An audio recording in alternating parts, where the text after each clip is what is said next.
ప్రభుత్వ medical college ప్రైవేటీకరణతో బడుగు బలహీన వర్గాలే కాదు, అగ్రవర్ణంలోని పేదలు సైతం తీరని అన్యాయం జరుగుతుందని జైభీమ్ రామ్ భారత పార్టీ అధ్యక్షుడు జాడా శ్రవణ్ కుమార్ ఆవేదన వ్యక్తం చేశారు. చంద్రబాబు సర్కార్ నిర్ణయానికి వ్యతిరేకంగా విజయవాడలో శనివారం మేధోమథనం సదస్సు జరిగింది.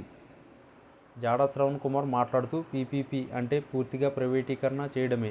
మెడికల్ కాలేజీలు ప్రైవేటీకరణ చేయడం వల్ల సామాన్యులకు తీరని నష్టం తప్పదు.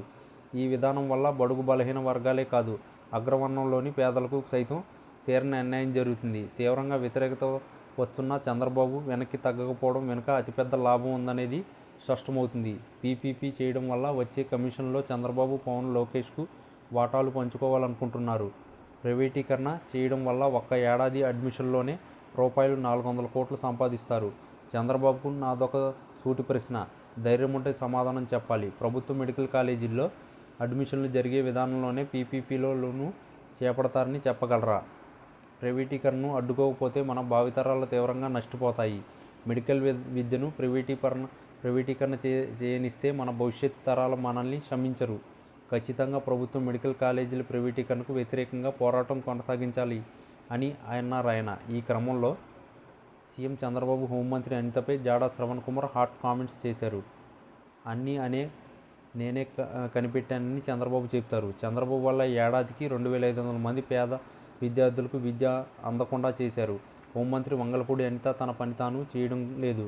శాంతి భద్రతలను గాలికొదిలేసి మెడికల్ కాలేజీలపై పవర్ పాయింట్ ప్రజెంటేషన్ ఇచ్చింది. పవర్ పాయింట్ ప్రజెంటేషన్ ఇచ్చిన వంగలపూడి అనితకు నాదొక ప్రశ్న, ప్రభుత్వ మెడికల్ కాలేజీల అడ్మిషన్ల పద్ధతిలోనే ప్రైవేట్ మెడికల్ కాలేజీల అడ్మిషన్లు జరుగుతాయా? పేద విద్యార్థులకు అన్యాయం జరుగుతుంటే ప్రశ్నిస్తానన్న పవన్ కళ్యాణ్ ఎక్కడికి పోయారు అని ప్రశ్నించారు ఆయన. ఆమ్ ఆద్మీ పార్టీ నేత నేతి మహేశ్వరరావు మాట్లాడుతూ, పీపీపీ అంటే చంద్రబాబుకు తెలుసా? పేదలకు మెరుగైన వైద్యం అందించడమే ప్రజలకు ఇచ్చే అసలైన సంక్షేమం. కోవిడ్ నేర్పిన పాఠాలను మనం గుర్తు చేసుకోవాలి.